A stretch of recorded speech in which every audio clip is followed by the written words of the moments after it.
but I just wanted to remind everyone that if you want to do anything, you have to be prepared to look like a fool. Yeah. And you have to be prepared to fail. You cannot be successful if you're not ready to eat some. Hey everybody, welcome to It's Just Bodybuilding. Of course, myself, Big Ron Partlow, Dusty Hanshaw, Scott McNally. I pointed at the wrong guys, but you get the idea. Like, share, subscribe, comment, and ring the bell with Harvey and I. Thanks, Harvey. There we go. There we go. A little delay there for the dog to put in their little drum fill. Yeah. And remember, MUTANT sponsoring the show. Obviously, we've got a lot of great stories to tell from our recent trip, and we'll get to that later. So remember, IamMutant.com. Go on there, use our codes BigRon20 or Dusty20 for 20% off, and we will be forever grateful. And remember, the Think Big Bodybuilding Network, Patreon. You can support Scott McNally, the producer of producers, and there's like a coach's coach. There's like a producer's producer. And that's Scott. So there's also a player coach. So Reg Dunlop. Yeah. You know what I mean? And thank you, everybody who you support it. Thank you. Yeah, hit the Patreon. Of course, we appreciate Patreon. Obviously, get their questions asked. We get to them. And then the YouTube guys, obviously, if you ask a question on YouTube, that's one of the best places to go to ask a question. And what are we starting with, Scott? Training intensity. Yeah, we got something. There are a lot of people asking about training intensity. And this one in particular is from Jim McDonald, one of our regular contributors, and he is from Patreon. That's the wrong one. He sent us two. Here's the other one. He said... drug question coming up later. Yes. He said, we talk about going to failure, and we all feel like we've been there with force reps. But I've wondered if given the right motivation, like a gun to the head of the person you care about most, if you could do more. I think that next level exists, but is it possible that is it nearly impossible, getting all my words twisted around there, for us to get to? Would you guys agree? You get my drift as I stumbled through that one. We got I you. get your drift. I was reading. Is that next level nearly impossible? So here's my take. I think that the only thing, training to failure isn't this magical thing. It's not that hard to do. Everyone, you just keep doing strict reps until the bar stops moving. It's not that hard. And everyone can do it. And, obviously there's a safe way to do it and an unsafe way to do it. And there's a time and a place, yada, yada, yada. But it's not like you have to be a superhero to train really hard. It's you know what I mean? We love to romance it and stuff. And obviously we're big fans of the type of training that is intense and motivating and that sort of thing. But I mean, everyone can dig deep and find true muscular failure, Now, I think for someone like Dusty, who is like a finely tuned machine that has gone to, really, really, because there's failure, like put a weight in my hand and I curl it until it stops, right? And then there's the type of failure where there's also a bunch of adrenaline in your system. So you get extra reps. And that's why we get psyched up for big sets, right? That's why we get our head right. That's why because we want to get the right state of mind, which is also kind of a biochemical thing. And there's all sorts of stuff going on. And we want to get to that state. And, I know that feeling where with that pit in your stomach on hack squat day, when you're staring at the hack and you're like, holy f***, and you get that nervousness and there's a bit of adrenaline and that drives the set more, so we've all, worked our bodies into that state a million times for the big sets that count. But it's not a superhero thing to do. Athletes do it all the time. You should it's something that we should all try to find. We should all try to do it at some point in our life. Everyone should know what it's like to dig real deep and get their head right for something. You know what I mean? It's a very important experience. So we've done it a million times in the gym. I think the only thing beyond that would be a place you don't want to go in the gym. And that's where they say like a mother's child is trapped under the car and she somehow lifts the car because of adrenaline, but then tears both her biceps and dislocates her shoulder doing it, right? Like that's what happens to people. Like people do that. That happens. People do crazy stuff because of massive adrenaline dumps that are life or death situations, but they also like often injure themselves during the process because it's such a catastrophic thing. We don't want to do that in the gym. Like you don't want to actually do that in the gym. You know what I mean? We're trying to, you're trying to make gains. Yeah. Before we go further, you get what I'm saying? I do want to add something just from a technical perspective. Number one, I didn't get to say this at the intro. Thank you for being here, Ron, because I know that you had a really long week of travel. Then you had another day of travel for the show, and you literally just got off a ferry. You're doing the podcast tonight. We're recording late for whatever reason. Our signal is good, but your pictures are horrible. So I appreciate everybody who's tuning in with us because the audio quality is great. This content is great, and I want to keep going. But I did want to throw that in there for anybody who's going, why the hell is the picture so screwy? It'll be in and out, but you can still hear us just fine. That said, carry on, gentlemen. Okay. This is the best I've ever looked, actually. Yeah. No one even noticed Dusty's part looks normal to everyone. It's just beard and blue shirt, like that's normal. It's a normal image. But yeah, do you know what I mean? Like I think the question is sort of painting a picture of a mythical, magical place that we could someday reach. But I think that all that there is just like catastrophic life or death adrenaline dumps that aren't necessarily productive. Does that make any sense? Am I just tired? And now that you've said that, we are all clear. Good job.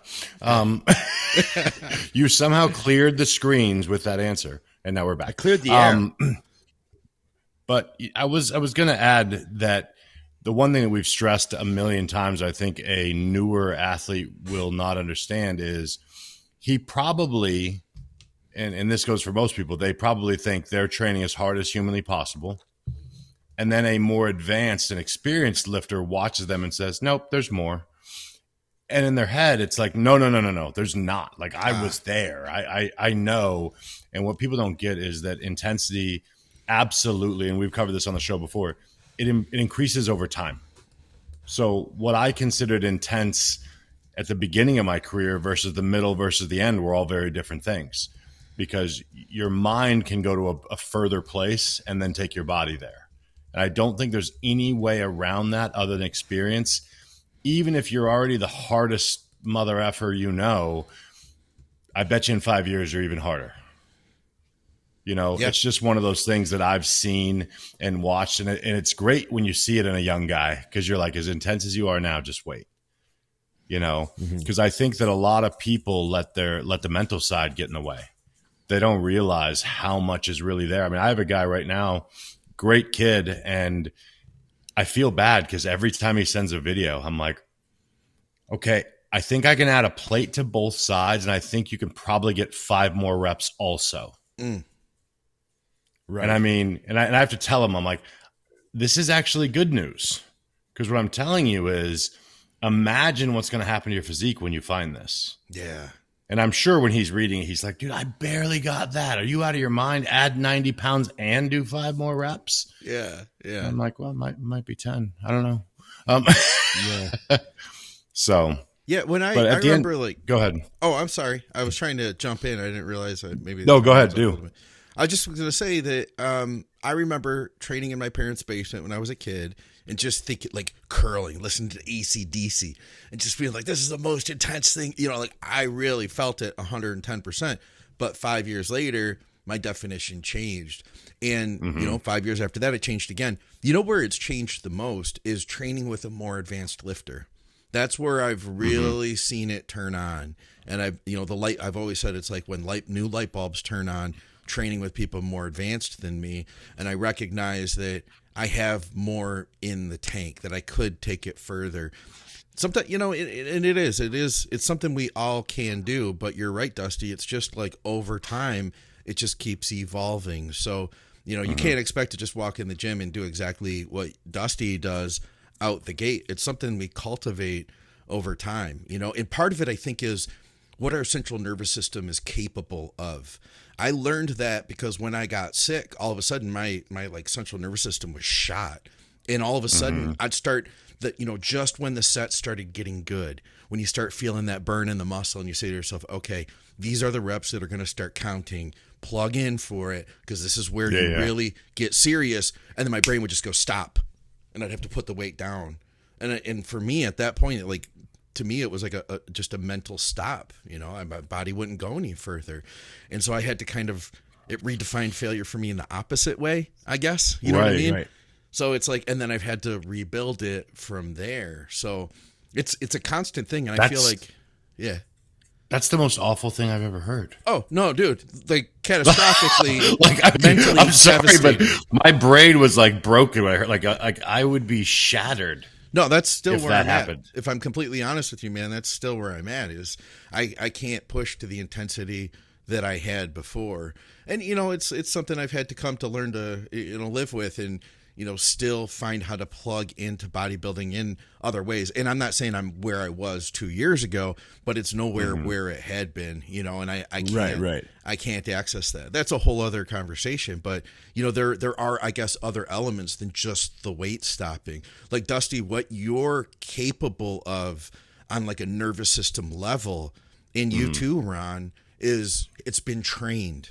It's been trained over years, and that's, I think, part of what you guys have developed.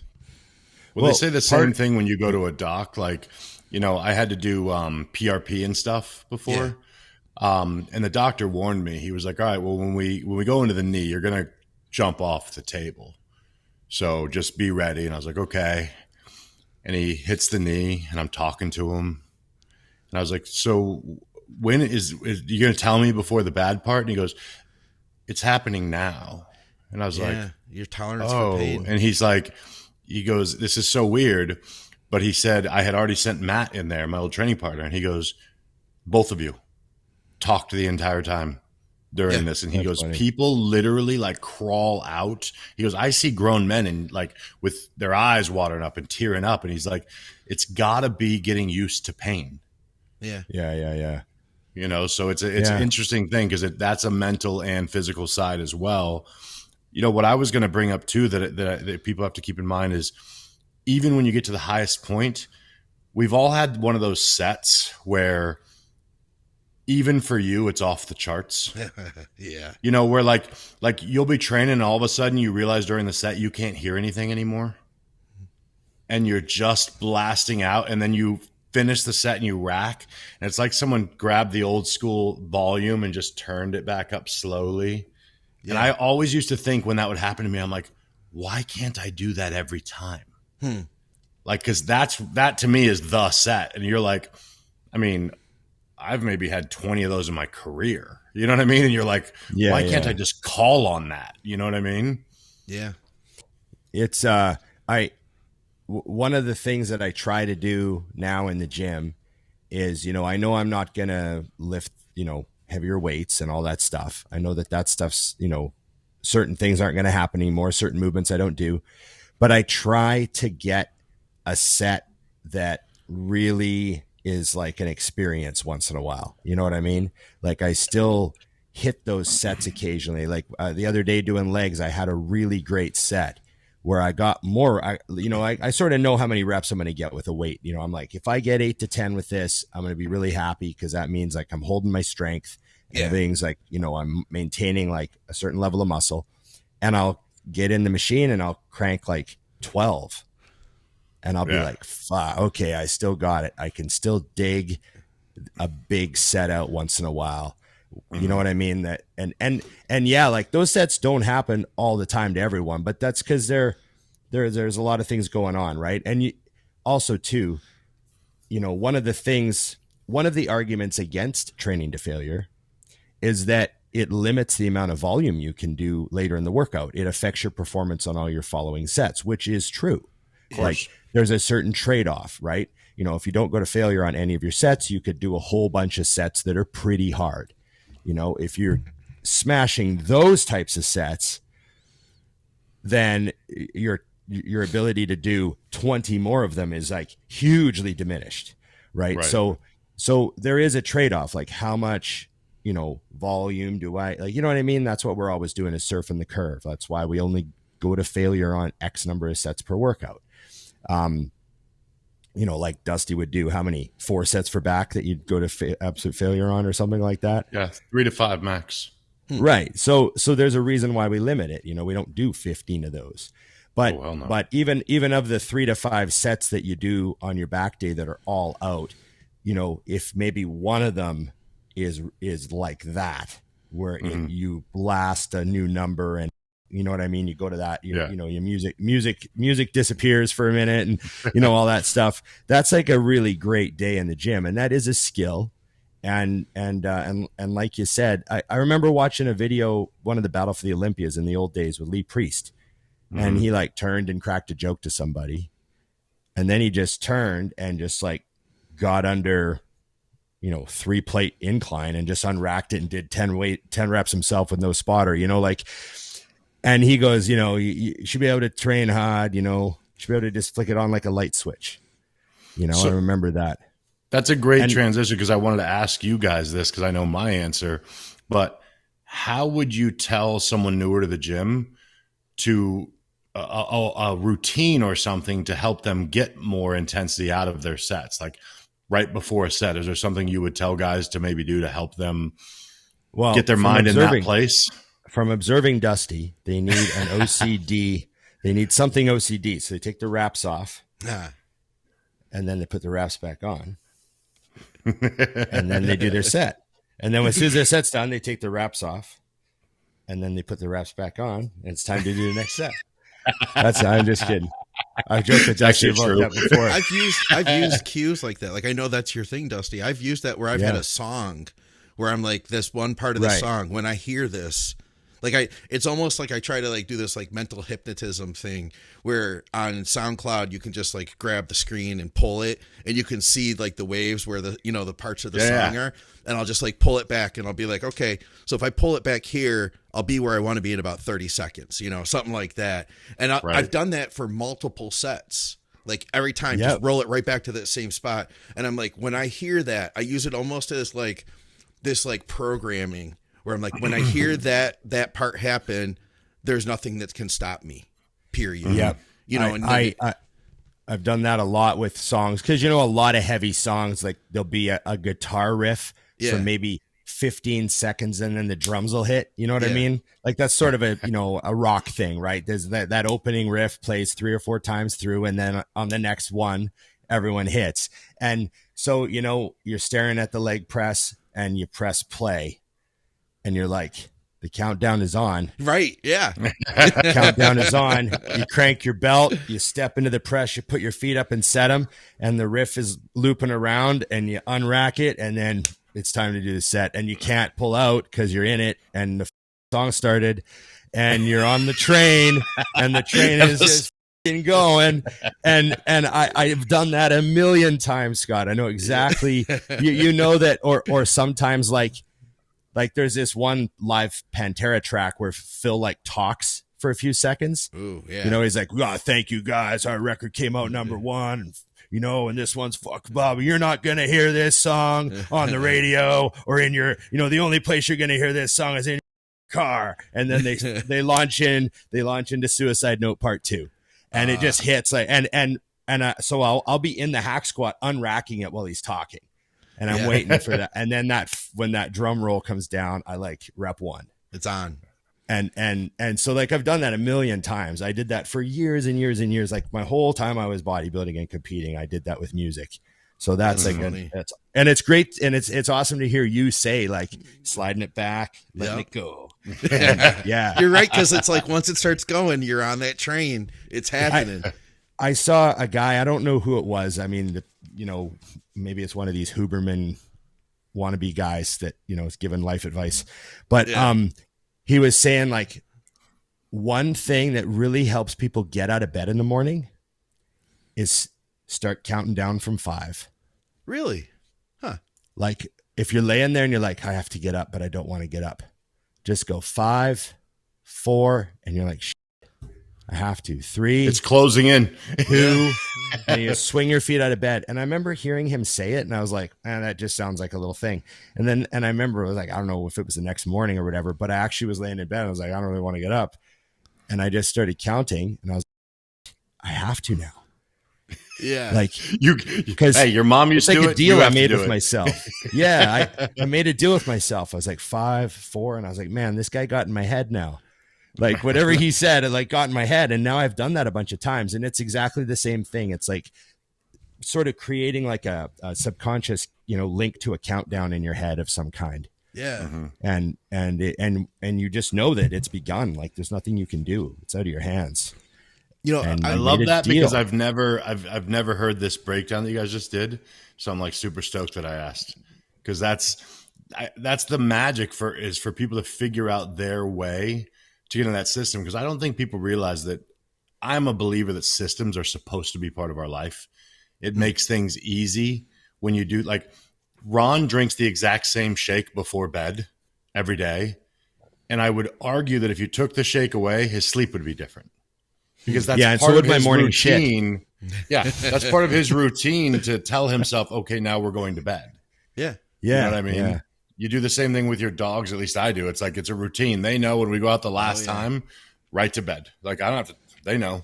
It's bedtime. Same you know here. What I mean? Same here. So it's the same with the gym. I really do believe. And then as you get more advanced, you do get to the point that Lee was at. And I finally got there by the end of my career too, where I could like be joking. And then I would just cinch my belt up, look down for like a second. I'm like, okay, go.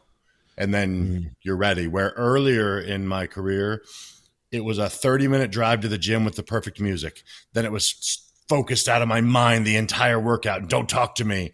Right. And eventually you don't need that. It just clicks in and, okay, we got to do this real quick. What's the most like aggro sort of angry youth bodybuilder?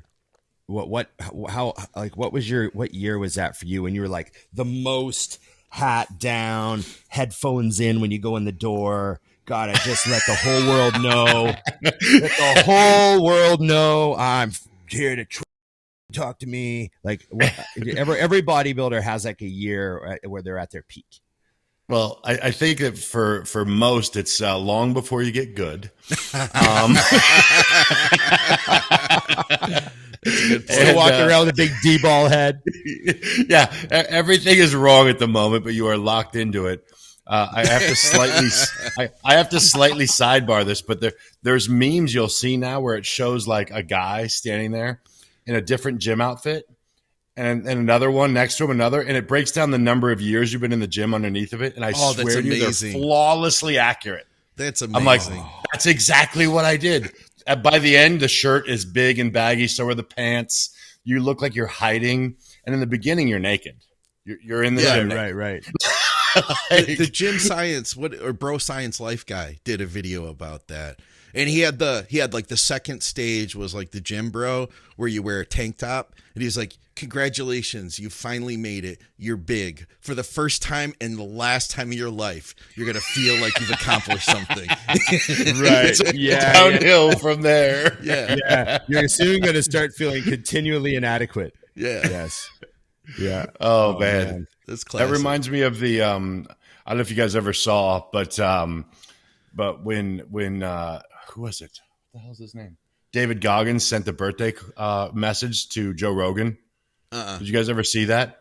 No. And Rogan repeats it back in his voice, but he's like, "Congratulations, 52 years ago today, you got your chance to fucking die, and that's what you're gonna do. So the question is between that day and now, what are you gonna do with it?"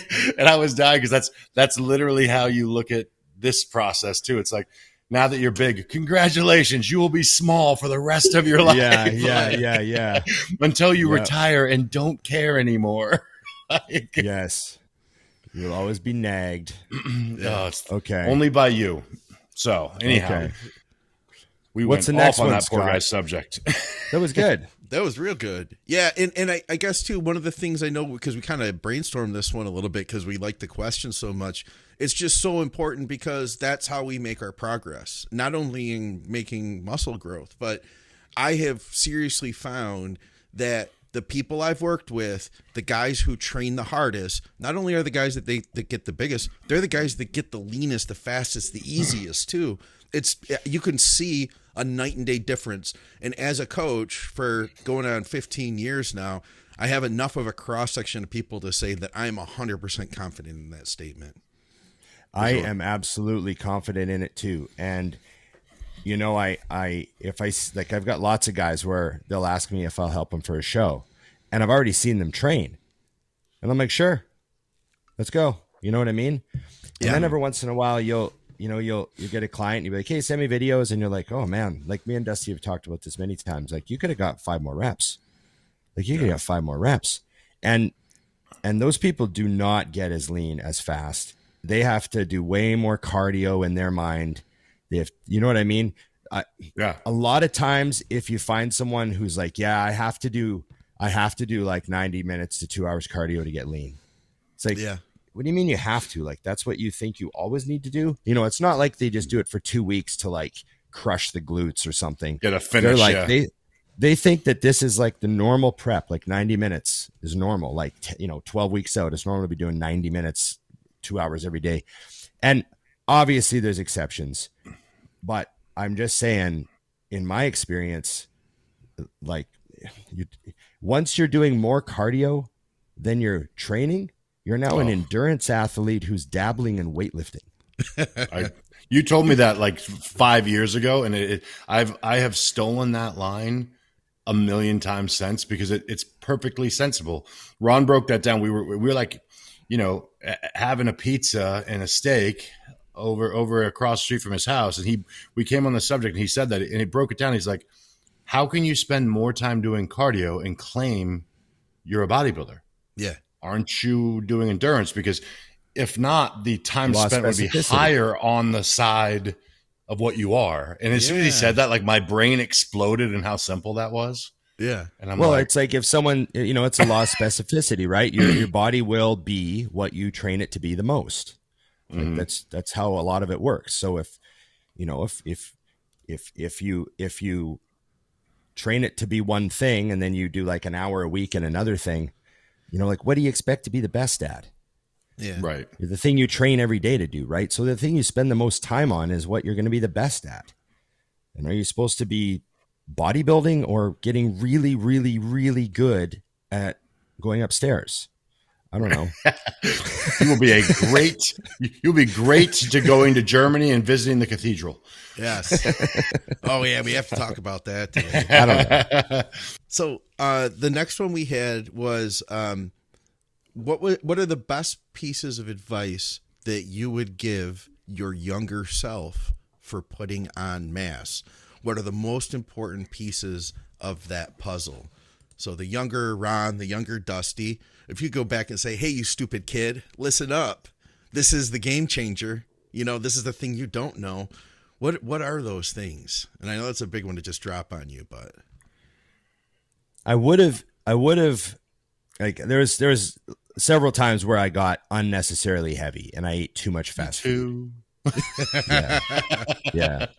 I mean, we just came from a different era. Like back in the 90s, fast food was like, I think it was junk food and you didn't dare eat it when you were dieting for a show. It was like a real, like, what the hell? That guy's a loser. He cheated on his diet with McDonald's. Like, but in the off season, there was like it was just all about the calories, man. Yeah.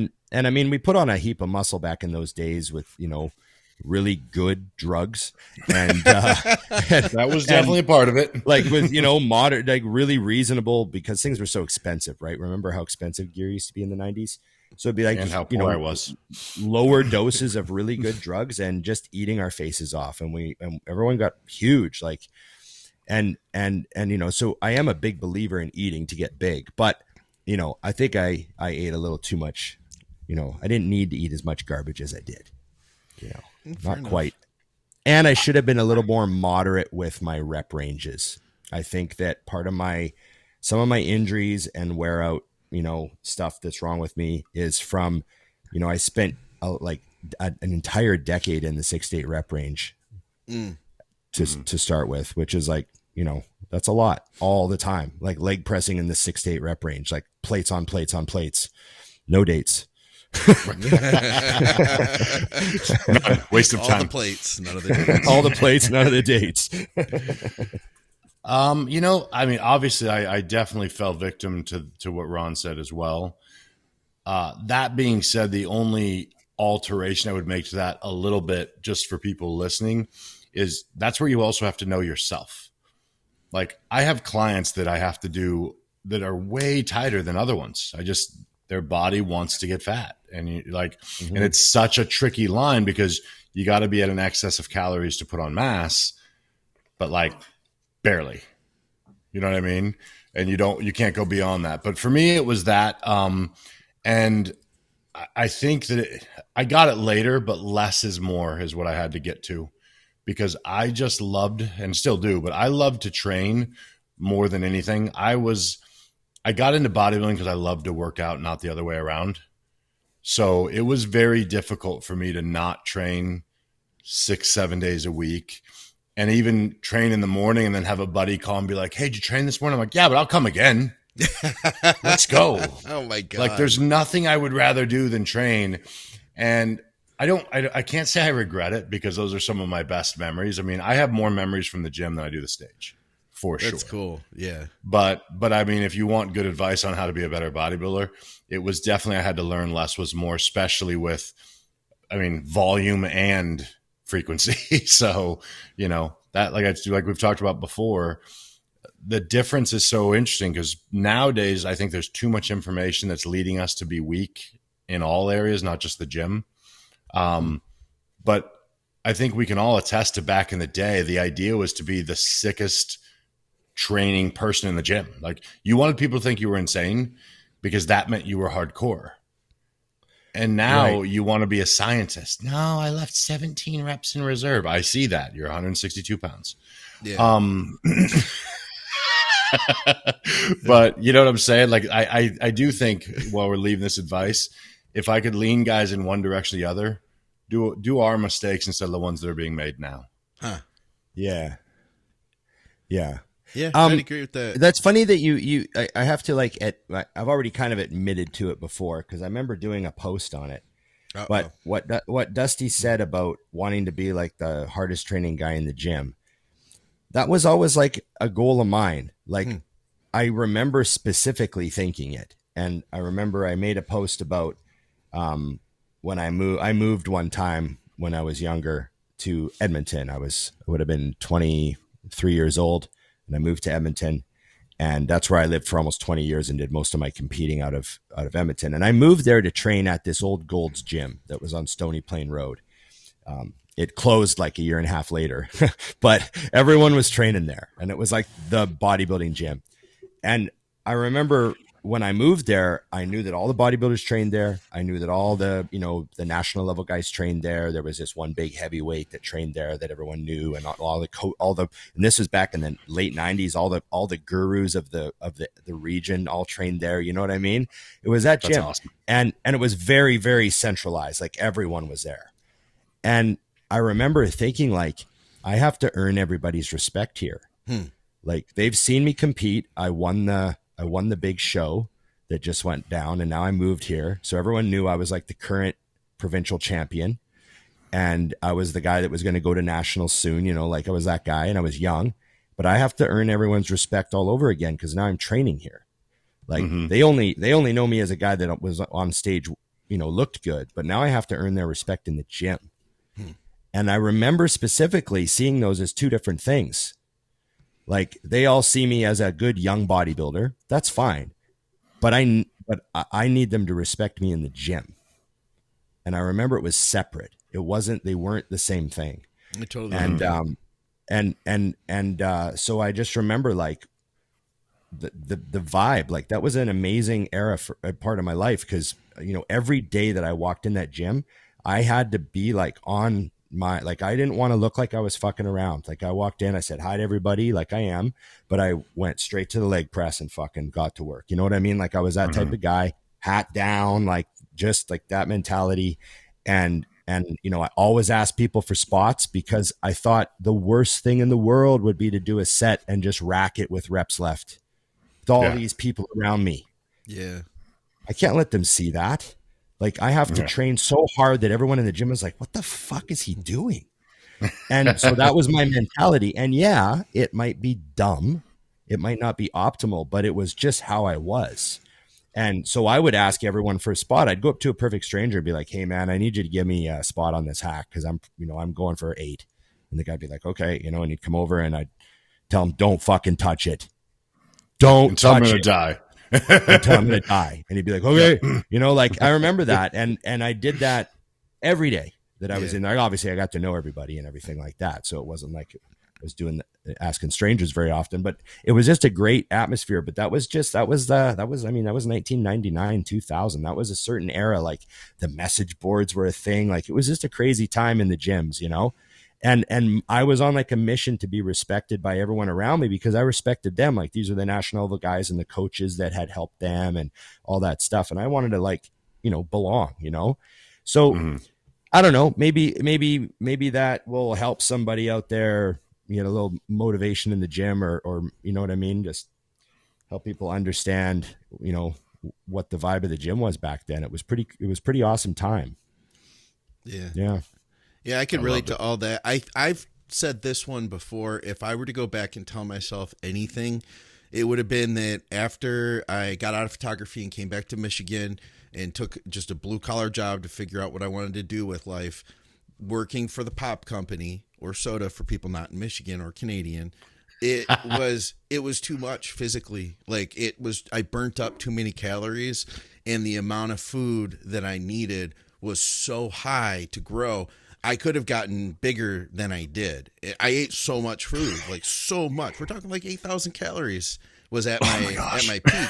It was like a meal every hour, and it caused digestion issues, because I was just like not eating all clean foods at that time. So there's that.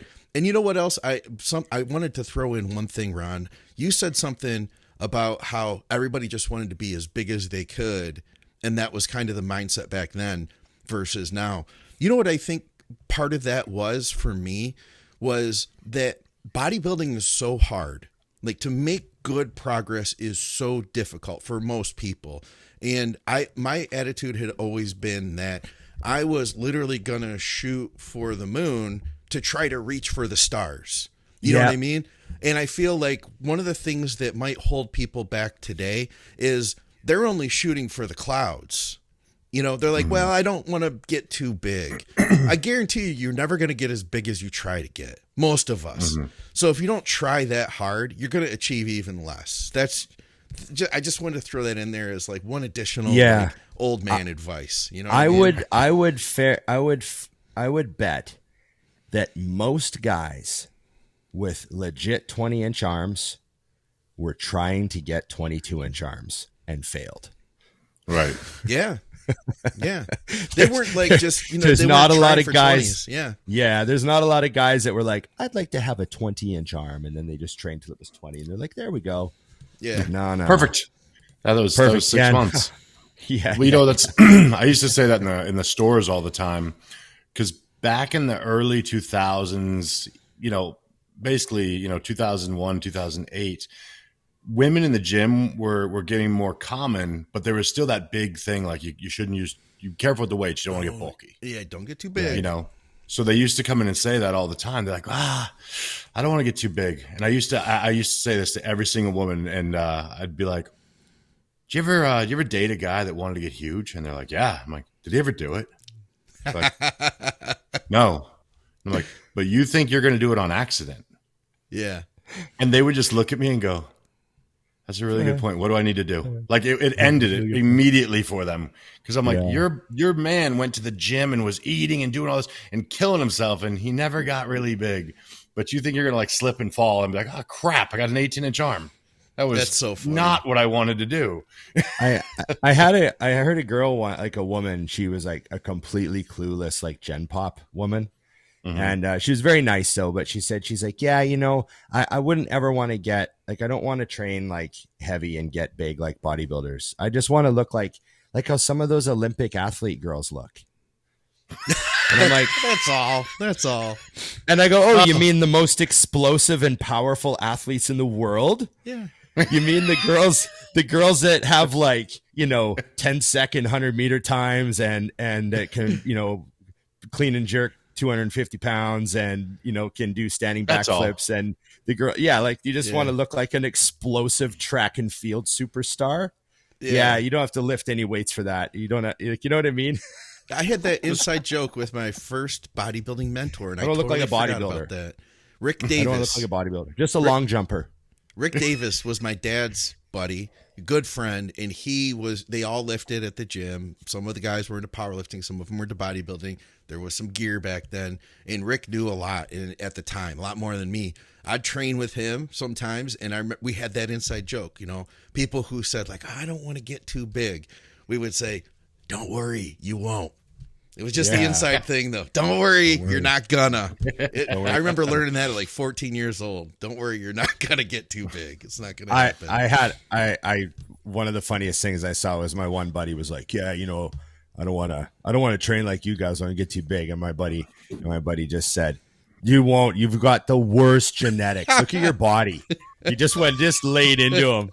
He's like, nothing's going to happen. You could literally train every day. Like, look at how you're shaped. He's like, just lay into him. You lost the genetic lottery in every way. Okay. He's like, enough. He had to tap out. Yeah. All right. We had a training question here. Now, this is from this is one of our Patreon guys. He is a very hard trainer. He said, I have a question for It's Just Bodybuilding if possible. I've been doing push-pull legs on a 4-day routine for a good while and making good progress, but I'm starting to notice I'm getting really tired toward the back end of my workouts, and the isolation work is suffering a bit, especially for biceps on pull day. I've seen this before. I was thinking of giving the Dorian split a run to allow for more recovery between sessions and less overall work per session. The question I have is that because I train alone, Billy No Mates, would one set to failure, no forced reps, negatives, etc., be enough, or would you advise a top set and a back off set like I do with push-pull legs? Thanks. Well, so this is really, really up Dusty's alley, but I'm just going to say that there's he asks if it would be okay to just do one set. And the funny thing to me is that he doesn't just try it. Mm-hmm. Just try it. Here's where the fear of shrinking instantly. He's like, I don't want to back off because I don't want to shrink. You know what I mean? But there's no fear. Just cut down. Just do one set for a whole week on the whole routine. Reset your recovery. See how things go. That's what I would do. You know what I mean? Mm-hmm. For the next week, I just do one main set of everything and just figure it out. What's going on? What day is too much? What's going on? Why am I so tired on back day? Because that back day would be the second day, right? It'd be push, pull, legs. Mm-hmm. And then he's taking a day off and then push, pull, legs. Yeah, I would just cut the volume down and everything and just reset and build up from there at what's needed. But there's no fear. You shouldn't be afraid to do it. Well, that's exactly right. You have to figure out what will work for you. What I like about the question is he's already realizing something he doesn't realize. And that is that if he continues down this road, his arms are going to be lagging. Right. Because you're not putting into them. And if you look, and this is coming from a guy who is a big proponent of push-pull legs, most guys that do push-pull legs are lagging in their arms in comparison to everything else. I mean, really look at it. There is something to be said for a day to walk in the gym and focus on them. Because, listen, I would never tell you to do your biceps and then pull. No, yeah. That's out of control. Well, if you train back the way I need you to train back, there shouldn't be a lot left for bis. You know what I mean? Right. Now, so point being is earlier in your career, yes, I want you to just put on that base. So you do that. And I'll worry about your arms a little bit later. And maybe they're genetic strength and you're fine. But if they're a little behind, I'm not worried because we need back first. It's going to be a lot harder to grow a big muscle group like back, right? Yeah. I mean, you're talking about just a big difference. But then from there, Ron nailed it.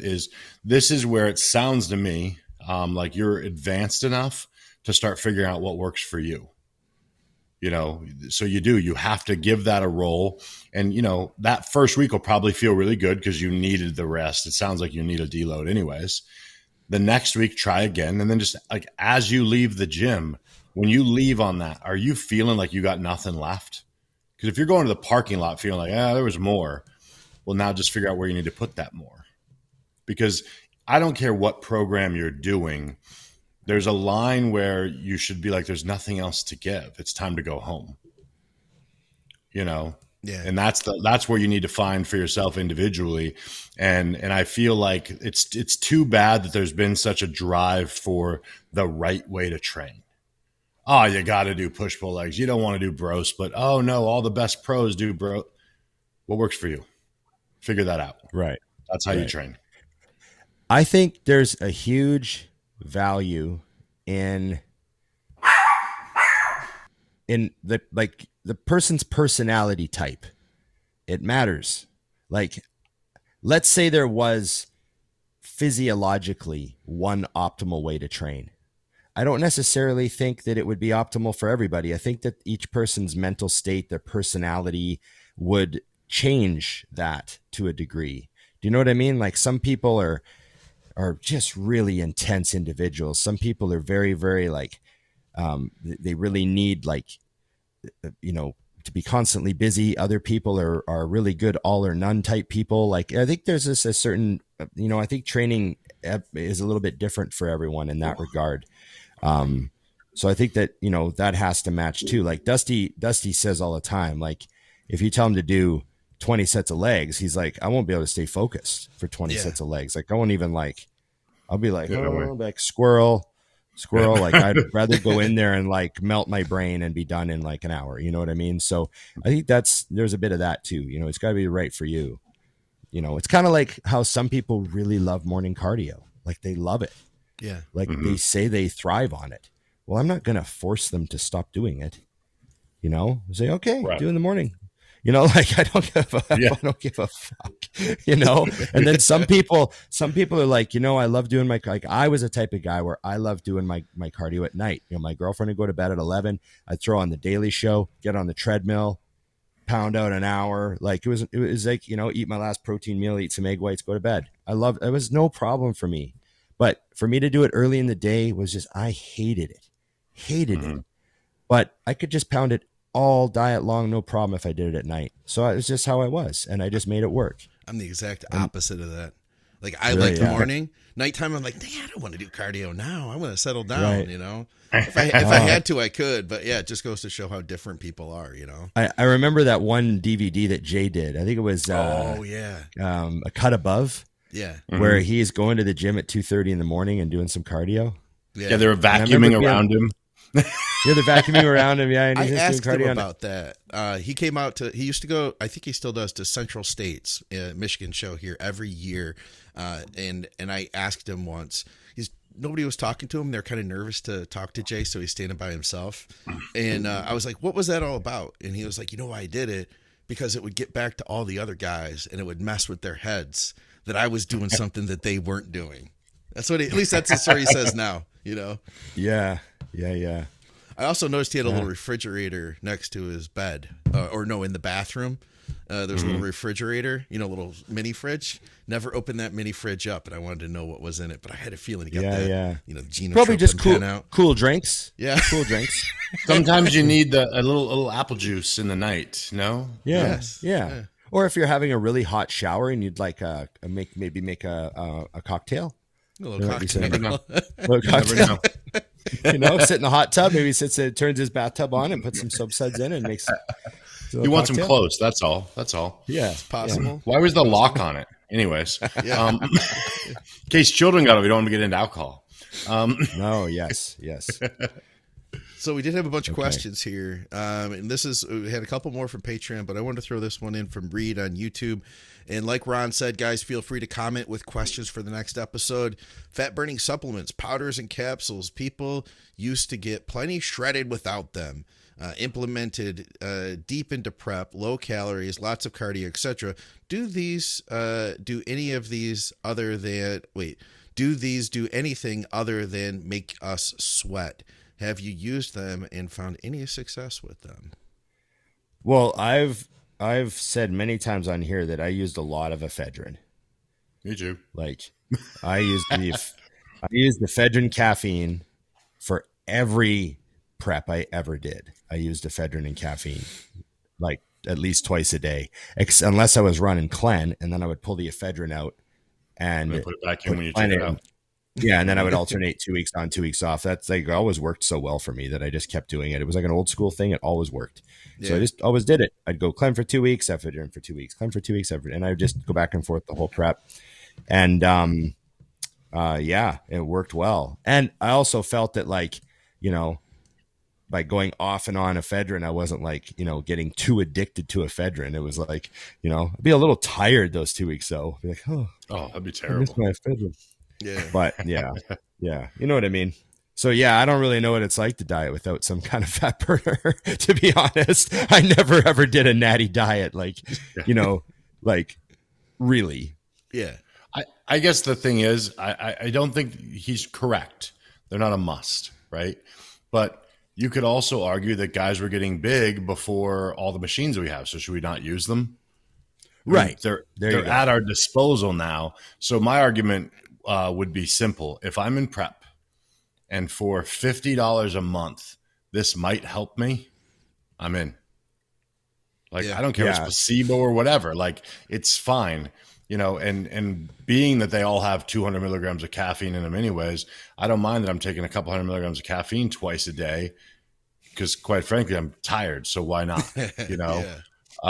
But yeah, is it a must? No. But that goes across the board for almost everything we take for a show. You know, we all get asked all the time, is growth a must to do this? Is T3 a must to do this? Is this? No, it's not. That's a good point. None of them. So there's the answer. I think there's a difference too between fat burners. Like, are we talking, you know, something from Vitamin Shop, or are we talking Clen? You know what I mean? I think that there's going to be a difference in some of that quality, like ECA stack, Clen. Those things are going to have a much stronger effect than some of those things. They are just like caffeine with, you know, Yohimbine. Yohimbine has a role, I think, but I agree. Do you need anything? I mean, I guess that's up to you, right? I remember back in the day, holy smokes, I bought some Yohimbe bark at the health food store. Ooh, yeah, garbage, complete garbage too. The bark. Yeah, to make tea. Oh, okay. Yohimbe bark tea, right? Yeah. And you drink the tea and you get your Yohimbe. That was what because we were reading about it in the magazine. So, hearing about Yohimbe. Oh, Yohimbe. Yeah. And I remember I had this bag of Yohimbe bark. And then right away, there was this article in the paper about, like, new supplement Yohimbe bark might be deadly. And it was like all about how you could die taking Yohimbe bark. And they found it on the stores in some of the health food shops. And oh my goodness, what are we going to do about this? The funny thing is it had been in health food shops for years and years, and the fitness people weren't buying it. It was like, you know, other people that were into herbs. Yeah. Yeah. Male enhancement. It was like the herbal thing. Right. And so I remember my mom, she's like, oh my goodness, like, you're taking this stuff. Like, what is this? But luckily, my mom was a very health food store friendly person.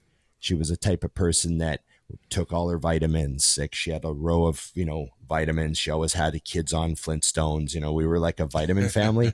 So she was sort of health food friendly. And she was like, yeah, the newspaper sometimes doesn't know what they're talking about. And she let me keep it. Nice. So my mom, like, and I think that's a really big part of who I am now. I'm a skeptic. And I remember my mom had that in her. She wasn't the type that would read an article and get totally out of control. She would read an article and she'd be like, chances are these people probably don't know what they're talking about. So it was interesting. But yeah, I remember that.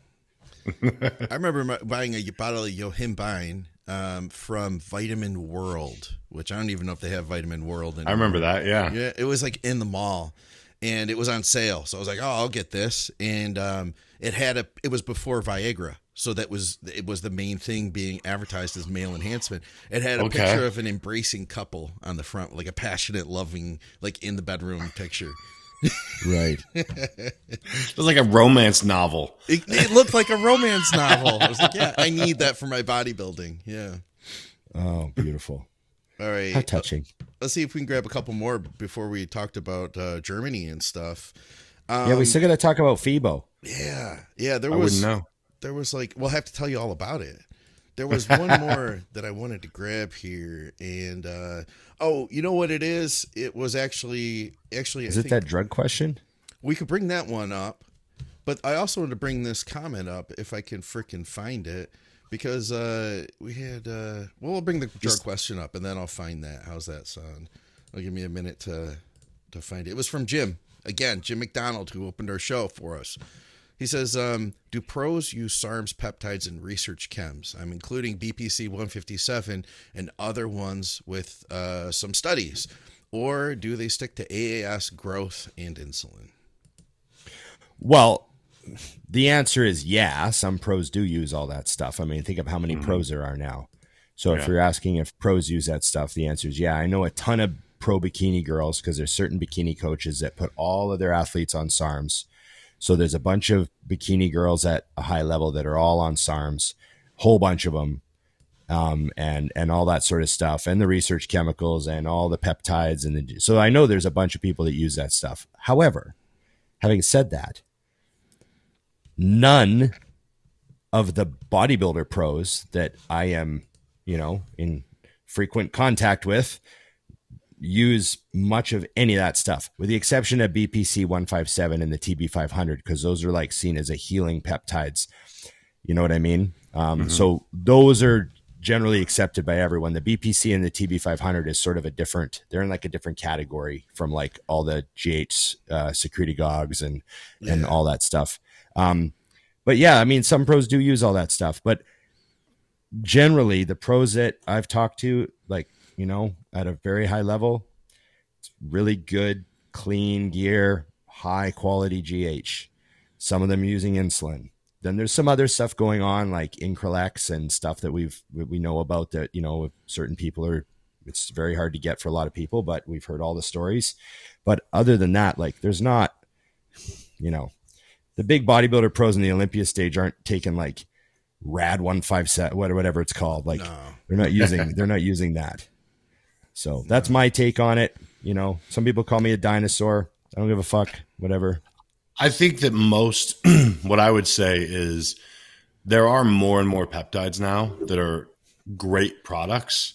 But I look at them as great products post bodybuilding career. When you're not running all of these other things at such high numbers and things like that.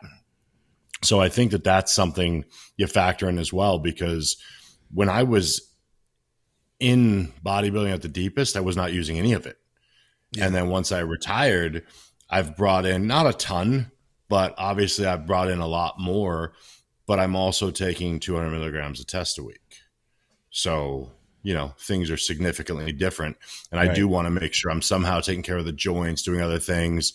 Because same thing, like for me personally, I would find it ridiculous to use American growth hormone now when my bodybuilding career is over.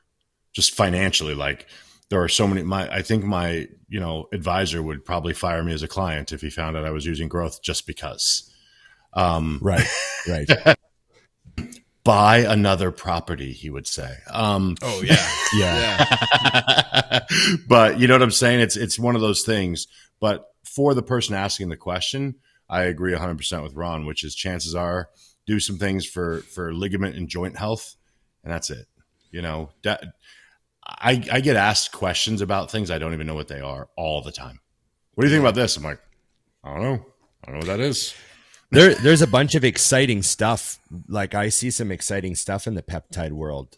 Like eventually, there's certain products. I mean, there's that one product out now that's supposed to be good for your telomeres, like that whole anti-aging restorative type of idea that you can, get better photocopies of your photocopies, when you replicate cells. I mean, that's really fascinating to me. Obviously, I'm not quite up to speed on the latest on that product either. Do you know the one I'm talking about, Scott? I can't remember what it's called. No, but I'll tell you, here's what I've decided, or what I realized was like 2012 or so. Well, before that, we'll say like go back to 2006. I was on all the message boards. 2005, I was on all the message boards, and the guys on the message boards, especially the source boards, they're all experimenting at the time. Like the secretagogues were real popular, and everybody is like, and do you remember like that be true? And like there were people that were making this stuff sound really good, and I was really interested in discovering these new things that were coming out. And then that came with like the pro hormones and stuff, and then the SARMs came after that. But there were I was hoping for something that would like to learn something new. There's going to be the secret to figure out. What do I need to figure out? I invested so much energy and time into that when I could have invested that into training. There's only so much time in the day. Later, right. 6 years later, 5 years later, I heard John Meadows on a podcast. And they asked him about using IGF-1 LR3. And he was like, oh, no, I never touched that stuff. I never tried it. And because of the education I had been building, that was like 2010-ish. And because of the education I've been building for like the last 5 years through these message boards, which would now be people on Reddit, I would have been certain that every pro was using all of these new designer weird things. It was learning that from John through a podcast. That was one of the reasons I wanted to start doing podcasts, so that we could share the legit, real information that's going on. Because until then, there was part of me that was like, oh yeah, these guys, they must be doing these things. Big Ramy, he must be using all these different things that I don't know about yet. Big Ramy's not doing, I mean, who knows? Big Ramy might. That might be that might be a different story. Probably not, but you know what I'm saying though. So just to agree with you guys, I think we do need to break through that. There's YouTube bodybuilding and Reddit bodybuilding, and then there's the guys that are really getting big. And I'd rather share what the guys who are really getting big do. That's why I started podcasting. One of the reasons. So yeah, I did find that comment, by the way. It was from Kenneth Kidd, and he said, "You guys are the best. Thank you for making me feel better while going through my chronic kidney disease sickness, getting ready to start dialysis. Your shows get me through the rough days. They make them tolerable." So shout out to you, Kenneth. Well, I definitely want to send a thank you out to him. That's a tough thing to go through. I've seen a bunch of my people that I know go through it in different stages in their life and for different reasons, and it's difficult. So, I'm glad that we can do something for the guy just by, I don't know, making fun of ourselves a little bit once in a while. But it's so easy for us to do. Right. Yeah, and it really is. It really is amazing to hear that sort of stuff, and I don't know if this is how we can segue into the FIBO trip or not, Scott. I got one more that will segue into that. It'll segue okay. it. Yeah. Okay, go on. But yeah, that's what I would say to Kenneth is just thank you. And I hope that, hang in there, man. I hope that there's, a way out of this situation for you and you get some recovery. Absolutely. Yeah. All right. So he says, this is on Patreon. He says, "Hey, Scott, loved the show yesterday from FIBO. FIBO looks awesome. And it's so cool that Mutant sent you. I have a weird question. Is Mutant selling those German flag shirts Jamie was wearing on the show? My wife is a German teacher and thought that those are awesome. If they are, I will pay you and for you to get me one. And like I said, I'm sure they're not available, but I had to ask. Keep up the great work." And I think that they sold out like in the first day, didn't they? Well, we sold out a double X's on the first day. Oh, okay. And by the end of the time, I think they sold all of them out. But that doesn't mean that's all of those shirts. They might have a couple boxes left somewhere. I mean, You could always email George. I'll tell you what. I'll reach out to George then. They love that stuff too. Like if we can do something, if we can put in a little bit of effort to do something special for, a Mutant fan that. I mean, I've gone out of my way to do stuff. When I used to work at the office, the odd time we would do something special for someone that wrote something in a comment like, "Hey, I'm desperately trying to find the hat Ron was wearing in episode 5 of this." And we'd be like, "Oh, I wonder if there's any of those left." And there'd be like 10 left in a box. So we'd mail the guy one like, we did that. So I don't know. It's worth it. Go take a look. Mutant has such good merchandise too. At this point, I have like 5 shirts and I have the hoodies and like they have really cool stuff. Yeah. And by the way, they're supposed to be in next week for the 10,000 people that have been asking me. Okay. Because I finally had to ask again. We're like a month behind the month behind goal. And that is not Mutant. That's who it comes from. Oh, yeah. So I actually text them today, and they're supposed to land next Thursday, which I assume means they'll be on the site shortly, because I imagine since we already had hours that they're kind of ready to go. So anyone who's asking, the moment that those are available, Ron, Mutant, Scott will be blowing them up, so you'll know they're there. Yeah. I have to say it's great clothing. It's the best stuff they've had ever, I think. And they make it all the way up to 5Xs now, which was always, I mean, that was even my complaint, because for my first 6 years with Mutant, I made all of my own clothes, and then the occasional shirt fit. Okay. And Ron, I know, was the same. Back then it was I liked really big clothes, number one, and I was also very big, so it was a brutal situation. But the ones they had were awesome. Literally every shirt they made of the last batch, I'm like, these are flawless. Like, they're gonna go. Yeah, the ones we got in Germany were great. So those are cool. Yeah, I love that one. The flag one's good. Yeah, I like that one. And then I've been wearing, I didn't wear it at first, but I've got the oversized jersey T-shirt that I've got yours, Dusty.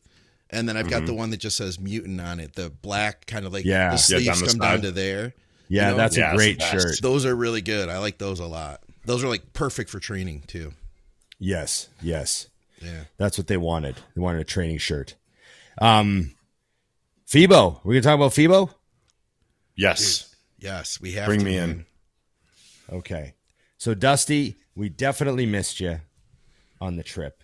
It would have been great to have you, but, But Jamie stepped in like a champ also. He did. Yeah, Jamie stepped in. That was good. Jamie stepped in like a champ. It was awesome. And it went a lot better. Like Scott and I were talking, remember at the Arnold, we learned all those, we just learned a bunch. Like, you just gotta do it, Yeah. And we totally like, different. oh, this is super loud here. Bob happens to be talking now, like we thought it would be over by now. And all those lessons that we learned at the Olympia. And then we went to the Arnold and we got a chance to do 2 episodes. So there were more, FIBO. There were more lessons collected and, more things that we kept coming up with a little checklist of, we can make the show better doing this and this and this. So Scott and I talked afterwards and we're very excited for the next episode because it's, the curve is, yeah, it was pretty drastic as a viewer because Nikki watches them as well. And she texted me. I don't know what the hell I was doing, but she was watching the second episode and she was like 20 minutes deep and she's like night and day from yesterday. Yeah. So the changes you guys made in just a day were drastic. And I'm sure you learned even more on the second day. So our next event should be even another level up. So it was cool to see her say that though, because she thought it was a big change in a day. So obviously your guys' post wrap up conversation, you kind of saw everything you wanted to change. Yeah, I appreciate your feedback too. I don't know if he sent it to you, Ron, but Dusty sent me his breakdown on the things he thought we did well, the things he thought we could improve on, and I was pretty much on the same page with everything you said. Outside of one thing, but it's just because that one thing we tried something and it didn't work the way we wanted it to. Right, it was on purpose, yeah. Yeah, though it did work the next time, though it did work later. So I'm pumped. And you know what I didn't get to say to you yet, Dusty? I did say it to Ron in Germany was thank you, because I will say at the Arnold, it was kind of scary to me to do that podcast because it was completely different than we're used to. The format had to be completely different than we're used to. And to me, I felt pressure because Mutant had they paid for my hotel. Like I drove down, I had actually gotten a hotel before that. And then they're like, hey, we're going to, bring you down and stuff. So there was I felt obligated to put on something good. And then we had all the noise. There was so much we couldn't control. And it could have, and I could see somebody else just going like, oh, I can't do this. This is just fucked up. I'm not going to be able to do this. Sorry, guys. So I wanted to say thank you to you, because you guys, we wouldn't be able to do that if it weren't for you guys just being like, hey, this might suck, but we're just going to get through it. and we're going to do the best. That's the majority of my life. This might suck, but let's go for it. But as a result, though, it's improved, and I really am confident in what it's going to become now. Like the next step is going to be, I think, really cool. Did I mention to you, Scott? We had this conversation, but I can't remember. I put up a video where I wiped out on my bike. You did mention it, but tell the audience too, because so like it was like a couple weeks ago, but I put up a video where I was trying a trick and I wiped out, but I just happened to get it on video, so I posted it. And I just thought it was like, I don't do that often, but I just wanted to, like, you know, remind everyone that, like, if you want to do anything, you have to be prepared to look like a fool. Yeah. And you have to be prepared to fail. Like, if you cannot be successful if you're not ready to eat some shit. Yeah. And you know, and whether that be some pavement that kisses your hands pretty hard, or whether that's bombing on stage. Like, you hear Joe Rogan talk about how becoming a good stand-up is all about your ability to eat shit for years. Yeah. Mm-hmm. He's like, you want to be good? There's a gauntlet of shit that you have to eat. Like how Dusty talks about getting in shape, you know, the long walk through hell. Like, you don't come out the other end, like, without going through, you know, the unpleasant part. And, you know, so when, you know, doing a live show, like, I'd love the live show to be great. I'd love the expo show to be great, where we got people lined up and they all want to be on, and you're almost too busy talking to people. You don't even sit down. Like, that'd be a cool one. And it's all interactive, and like, and there's lots of good segments, like, but we're not going to get there unless we work the system. Like, you got to work it out. And figure it out. You know what's cool, though, is what I noticed from not being there is it's very obvious for us, like, we're invested in this, and so is Mutant. But the amount of people that, like, reached out to me individually to say, like, they like the show and make suggestions, I was like, it's pretty cool to have listeners that are also invested. Like, because to take the time to leave a review that's not like, that sucked, but like, hey, this part was cool, and this, you're like, it's actually really cool you took the time to make suggestions. And I mean, I probably had 10 really that were sent through. That's why, like, the day that we did the first one. So it was cool to have a bunch of people's input. And then I watched it doing cardio to share. It's nice that people care enough to put that in, you know? I mean, if I didn't like something, I would just turn it off. And if I did like it, I would just watch it.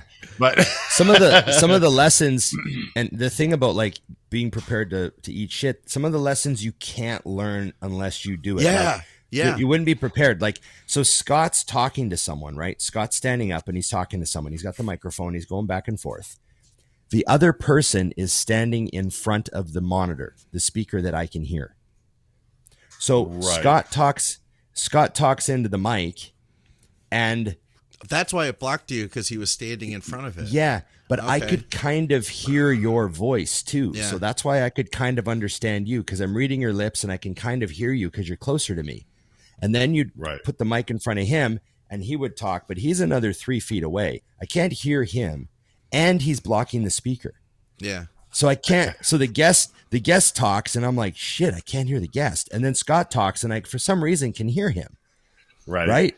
So I'm like, shit, this should work. I should hear both of them. But so I kind of like trying to read the guy's lips, and like, so there was like this stuff that we learned. You're like, man, I didn't expect that to be a sound issue. But once you get going, the sound, you know, it's like a big swirling mess of sound, right? So you just work those types of things out. In logistics, we figured out a bunch of logistics too. So I'll be excited the next time we could do that, because I do think that it's like ready now. Like, I feel like the next one, it'll be ready. To the point where I almost wish that nobody saw the old ones. I'd rather just start with this one now. First episode. Yeah, exactly. So you know what's funny about that, though? So this morning I was doing my cardio, and I always just watch YouTube videos while I do my cardio, and I click on YouTube, and it's a buddy of mine's channel, and it says 2 years ago. I don't know why it popped up now. I hadn't seen it, so I watched it. Yeah. And it was so great because it was so bad compared to now. And I know ours are the same way, but it was funny because I'm like, it was great for where it was, but now he's so polished.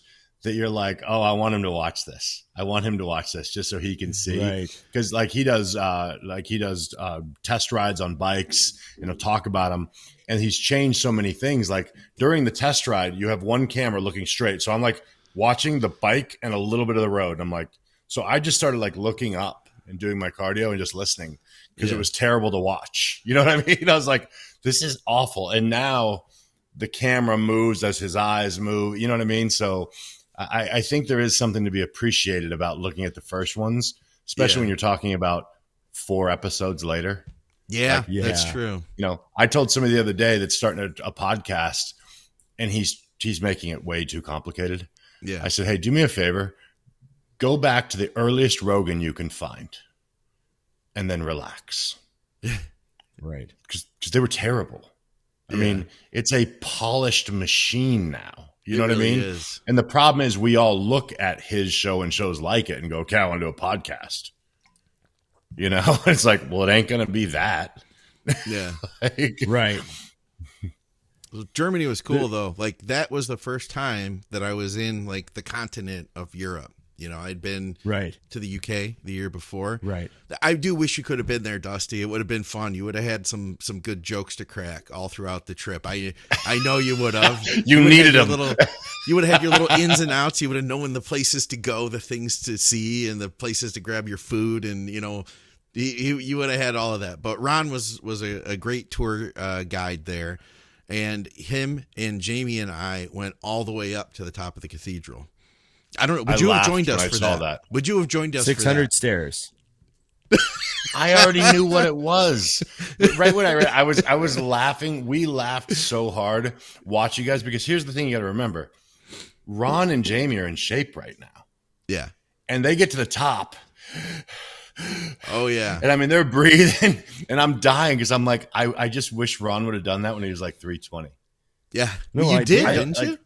It would have been. I didn't video it. No, I wish you filmed it because he had to have like laid down on his back and taken up the entire area while he recovered before going down. The one thing I remember about going up that first time was that I had a hoodie on, and I think I was even in jeans. Oh, and I was soaked. Yeah, I was soaked. I got to the top and I was soaked, and I took my hoodie off, and my shirt was like stuck to me, like stuck, and I was like, oh man. And it took me a while to get my breath, but that was a lot harder. I was most proud from afar at how quickly Scott found some reliable places to get grub. I was like, when you came back, when you came back that first night, I'm like, look at Scott go. Yeah. He's reconning already. I went there and I went to the grocery store. I found a grocery store that I never went back to, like a few blocks away out into the the neighborhood and stuff. And I picked up some food. So the food was cheaper there. It was cool, man. And you know what I noticed? I wanted to say this is, so I feel like the bodybuilding scene there is more, and I told this to you, Ron, I know, was the bodybuilding scene there is like more counterculture than it is in the US. And here's what I decided. I almost feel like a lot of the people who are into bodybuilding here in the U.S., they're former athletes. They played ball in high school or college, and then they kept training. It's like something the good kids do. Versus Germany, there's an anti-establishment thing going on over there with bodybuilding, and I freaking love it. That was cool. Yeah. Guys with tattoos and piercings, and it was just a cool, different vibe. There's a lot of like.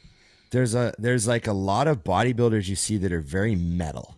Yeah. Oh yeah. Right, in Germany, which is sort of a counterculture thing, like that whole punk rock metal, sort of leftover thing from the Cold War era. Like there's like that neat sort of anarchy rebel type of thing, I've never seen more face tattoos in my life than Germany. Yeah, exactly. That's just a head and face all over the place. Like, you don't even blink. Big time counterculture thing. It's like a punk rock metal sort of a thing to do. Yeah. And you just see it's got that vibe for sure. And do you know my favorite part is though? I'm curious if you guys ever noticed this, but you see those people, right?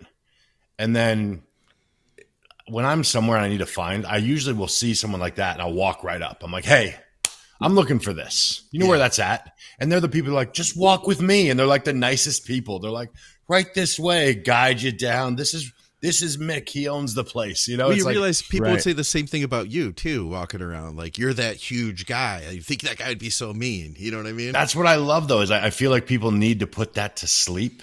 Yeah. Because it's literally like an outfit. That's all. Yeah. You know what I mean? Yeah. So it's important to point that out, because some of the, you know, it just seems like the people that some people would avoid in general. I'm like, that guy's probably a doctor. Like the world has changed so drastically now, you know. So Germany has and it's the more most funded doctors with face tattoos per capita than any other country. Yeah, because it's two. The most. The one.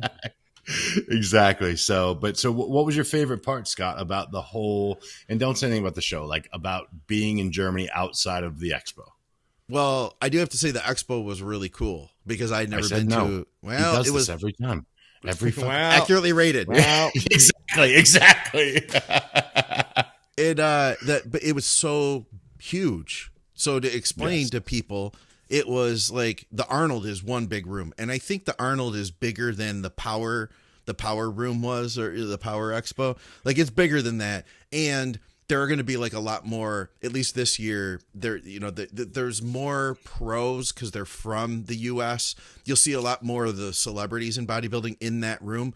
But that said, the bodybuilding expo itself was freaking huge. It was packed on Saturday, and that was like one of 10 expos all hooked together by hallways.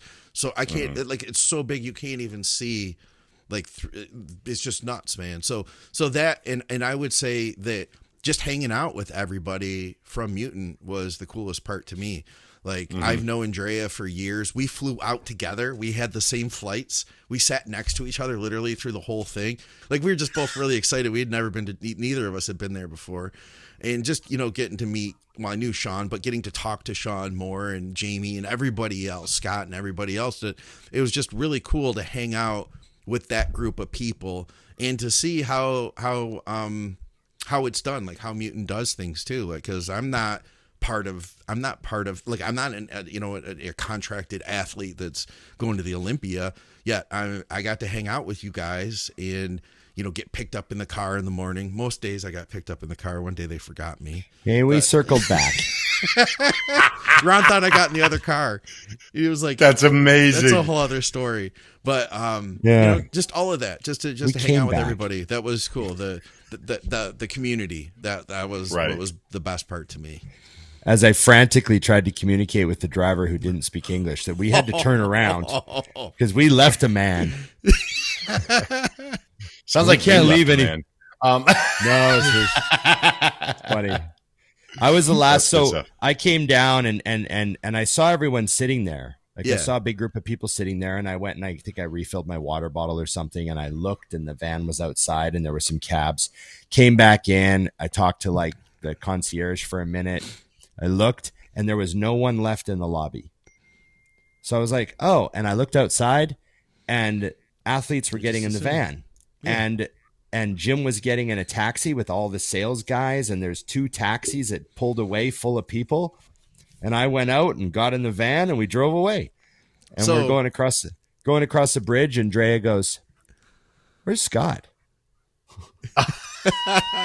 And I go, "Isn't he in one of those cabs?" She goes, "I don't think so." And I was like, "That's amazing." Oh. And then someone looks at their phone, and they're like, "We left Scott." I don't know who that was. Kevin. So the night before, I'm on time to everything, right? And Ron's like, "We're leaving at 9. You know, we're leaving at 9:30." I'm like, "Okay, I got to be packed." I had to pack up all the equipment, and I'm thinking to myself too, like, if I forget one cord, it's not like I can just run back up to the hotel. So I have everything laid out on the floor. It's all in my head, and then I have to put it all in the backpack, right? And there were computer issues the night before. Anyway, Ron told me, he was like, "So yeah," I was like, "Right, 9:30, right?" He was like, "Yeah, but we won't leave till 9:45." So I show up at 9:35 thinking I'm ahead of schedule, and I walk into the lobby and it's empty. And I'm like, Oh shit! I waited for 5 minutes because I was like, everybody runs kind of late. I literally sat down and just waited for 5 minutes, and then I was like, you know what? I better text. That's amazing, because no one is ever ready on time. That part all by itself is amazing.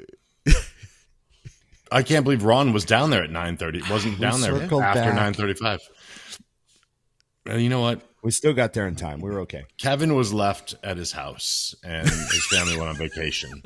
So it could have been. I literally feel really special and important today. The entire Mutant team, including two Olympians, just stopped and turned around, and they came back for me.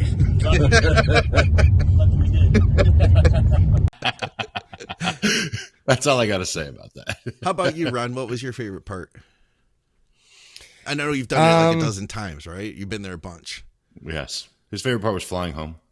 You know what my favorite part always is? What's that? My favorite part, I don't know. It's just every time I do one of these, it cements it in more. My favorite part is eating breakfast with everybody. Yeah. Mm-hmm. Yeah. And then how we would go straight to the restaurant when we got back from the expo, and we'd order some steaks or burgers or whatever, and we'd all sit and eat. That's what I'm talking about, man. Those are my highlights of my trip. Like Dusty and I have talked about how we always sneak off and do breakfast and, talk about everyone else, Always. Bad spread things. rumors, bitch and complain, I'm just kidding.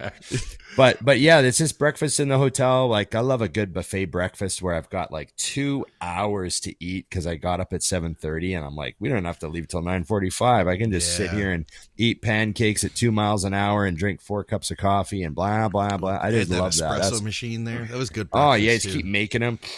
Yeah. These are things you cannot do at home also. Like you would never. You eat on a timeline at home no matter what you do. I gotta eat so I can move on. I came home and I was confused. I was waiting for somebody to make my omelet the first day. I didn't know. I know. They got that omelet station there. I got the egg whites, no oil. Yeah, it was beautiful, I tried to explain it to Victoria how breakfast works, but she didn't go for it.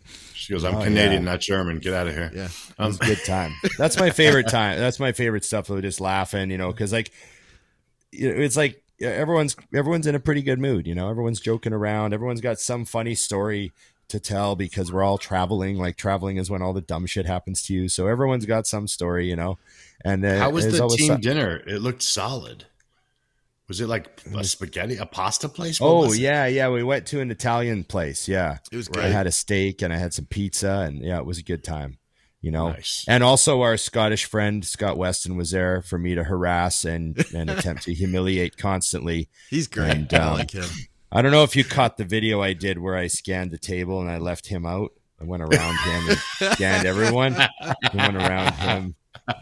Yes. And he was pumped that he sat in on the show too. He came in. Yeah, he was. That was cool. He was really excited, which I was happy for. Yeah, him, Yeah. His family contacted me and they said, "Hey, you got to have him on the show. It really mean a lot to him." And they really begged me to try to squeeze him in. Now, there it goes again. He really needs this in his life. He really it's not been going well for him, but he really sees your show as a pinnacle of what he might be able just to knowing Ron itself is amazing. So keep him going for one day longer, kind of. Yeah, thing. Keep him going. Give him a bit of hope. Oh man, I don't know how he hasn't killed all of us. That's a long ways away. Yeah, that's why proximity, safety, and distance. Yeah, the gyms were cool too. I made a mistake. Yeah, I went to World Gym, so the last day because I stayed 2 extra days because I wanted to go check out the city and stuff. I was like, if I fly to Germany and I only go to an expo and then I leave right away, and I'm going to kick myself in 10 years, So I could have stayed longer. I only stayed a couple extra days, which was plenty. Otherwise, if I should have stayed, either that was perfect or stay another day and then I've gone to Amsterdam or something. But right. I went with Andy. Yep. Yeah. Andy. Yeah. Good guy. Okay. Let me say that again because I'm going to edit this. I went with Andy that we met over there at Craft Station. We met up at World Gym and trained over there. I wasn't the biggest fan there, and I really wanted to check out Muscles Gym? I didn't go there. Yeah, Muscle Gym. So we always go to Muscle Gym and see Jack and the crew. At least we always usually go Saturday night. Yeah. but we did our team dinner Saturday night, didn't we? We did, yeah. And man, I couldn't train that day. I was too wiped out. And then Sunday night we were going to go to Muscle Gym, and we were all just absolutely destroyed. Wiped. Like we were all tapped out by 8:00. Yeah. And so, next time I go, I definitely, like Thursday night, I'm going to go to Muscle Gym, because we always usually wait till like Saturday, but next year it's Thursday night right off the bat. I'm going to go see Jack and the crew and get a workout in, because I was upset I didn't get down there. So it's like a really hardcore space, right? Yeah. The most. Yeah. I'm told there's a sex swing in the middle of the gym. Like that's how. Yeah, may or may not be a sex swing in the middle of the gym. Again, bodybuilding in Germany, little different. That's what I'm saying. Just a little. Yeah, Craft Station is cool too. And also different. It was almost like an art gallery in there. You know what I mean? Like an installation very interesting. Piece. Yeah, very interesting. There's a lot of cool pieces of equipment floating around in Germany, like a lot of that old Gym 80 stuff, and some really neat, that Galaxy Sport stuff, some of that neat old Galaxy Sport equipment. Yeah. There's some cool stuff floating around. One thing I will say, I found that gyms in Europe generally, again, this isn't every gym, but gyms in Europe generally need more plates. Like you got to get more plates. A lot of gyms in Europe need more plates. Like they'll have a great leg press, but I'm looking around, I'm like, I only see 6 plates like in the near vicinity. Yeah. So I'm going to have to walk around and get a whole bunch more plates. So I think that's a general thing in Europe. So if you have a gym in Europe that has enough plates, then, consider yourself lucky. Yeah, that was Ron's main complaint. It was like, I had to find plates and I ruined your workout. That's how they do cardio. I don't like walking around looking for plates. So make sure your gym has enough plates. Yeah. At least they had plates and not just 35s like the last gym we went to. I mean, yeah, that was funny. Yeah, that was weird. I don't even know how to do math in 35s. Like, what am I supposed to do here? Yeah. I got my phone out. I'm like, this plus this. To actually think. Yeah. Just put 3 more of those on. We'll see what happens. Ron was moving and shaking, too, because he went out to like a big soiree. There was like a big Gym 80 soiree that he got whisked away to. On Friday night. I got to go to the Gym 80 party. I guess it was the owner's birthday. Okay. And so Gym 80, one of the biggest equipment manufacturers, I've ever seen. Like their facility was huge, man. They've been in Germany for 40 years. And my buddy Frank, who's a world champion flatland rider, Frank Lucas, he was invited to put on a show, to do a little riding show at the party, because they had some, fire jugglers and parkour guys, and they invited Frank. So Frank asked me to go with him. So I rode up. It was an hour drive. We went up to the party. We took Frank's bike. And I thought I was going to get to see Frank ride. But the party was very busy, and it went really long. And, the fire jugglers or whatever, they didn't go out till like, 9:30. And then it was just got really late. And the dance floor was already covered in confetti. So Frank's like, I can't really ride on this. Like if they clear a space for me, they're gonna have to sweep it. Like I can't ride on confetti. And it just got so late. It was like 10:30 at night, and I was so tired. Frank's like, let's just go. So we went to Burger King. That's awesome. Burger King, pigged out. So I didn't get to see Frank ride, which kind of bummed me out because I wanted to. But he still took me to an awesome party. The whole Gym 80 crew, the whole the people that I met there were just amazing. Their facility was very impressive. Like huge warehouses full of steel and equipment. And I saw the whole thing. I saw the plant, and I saw the everything, the spray booths and everything that they do to make equipment. And their showroom, which was where the party was like a luxury nightclub full of equipment. It was like that's so cool. It was the coolest showroom I've ever seen for gym equipment. It was absolutely amazing. Like they were just making the equipment look unbelievably appealing in that showroom. And it was a great place to have a party, because they had they'd have like a row of machines, and you could literally get on them and try them out. But then they'd have really nice couches on the other side of them, and everyone's like lounging, drinking, eating their food. They fed us free food, As soon as I walk in the door, I see Dennis Wolf. He's like, hey, like I just shot an episode with him, right? So he's like, hey, I'm like, of course you're here. Of course, yeah, of course he is. Got a backyard full of Gym 80 equipment. So it was a good time, So yeah, That's I want to cool. thank everyone that I met there for showing me a good time in Germany. And, And I want to thank Thanks to everybody Jimmy. that I hung out with and all the listeners and stuff that came up to us. We had people coming up from like all over Europe, people like a lot of people like Holland, Netherlands, stuff like that, which surprised me. And they're like, hey, big fan of the show. Been watching since 2016, which blows my mind to think people have been following that long, all the way around the world. So I had a really good time getting to meet everybody. It was really cool. Some of the people that said they watched the show, like people from Turkey and Morocco, like a guy from Morocco, he's like, oh, I watch all your episodes. I've been watching since you were on Dusty's channel. That's so cool. That's awesome. Like really, really cool. So that was awesome. So thank you to all the listeners for sure. The highlight of being at the booth is meeting people who, came to meet us specifically. That's definitely a special thing. So thank you. Yeah. Yep. Yeah, it's cool. What do you think, Scott? That was a mind-blowing experience is what I think, man. Like, as cheesy as the word sounds, I feel blessed to have had that experience. Yeah. So I have all this video footage, guys. Like, I shot on my, on my phone, the whole thing. But I started looking through it, Ron. I put it all on my computer. It's like an hour and a half long. I don't even know how to edit it down, like to make it into one cohesive thing that people are going to want to watch. Because it's just so much. You know what I mean? And some of it's just us having breakfast. So, I don't know. I'll figure out something. Yeah, that's the stuff. Though I think if you could do it again, would be. I've had people say this before, because we've talked about this before, is getting some of that stuff. Like it's too bad there couldn't be a camera running and you could just do breakfast normal, because that's something people have asked about. Like, oh, you guys should film that. I'm like, well, I can't, because then it won't be what it is.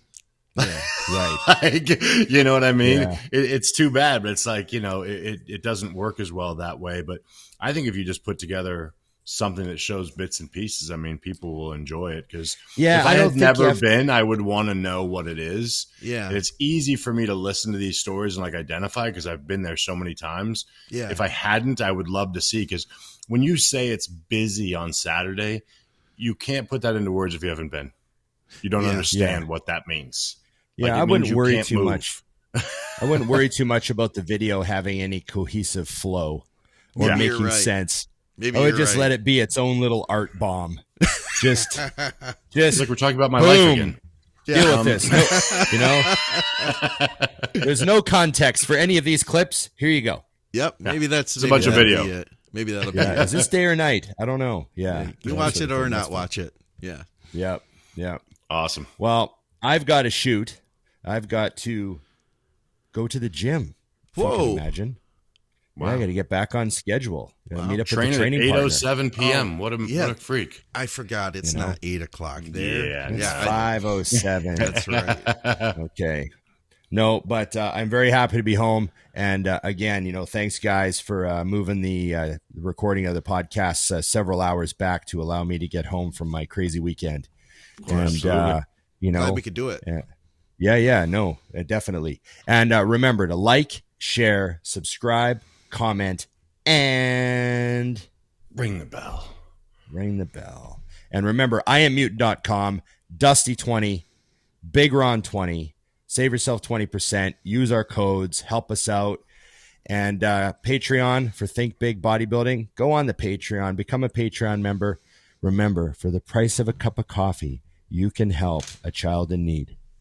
Scott. And he has a beard.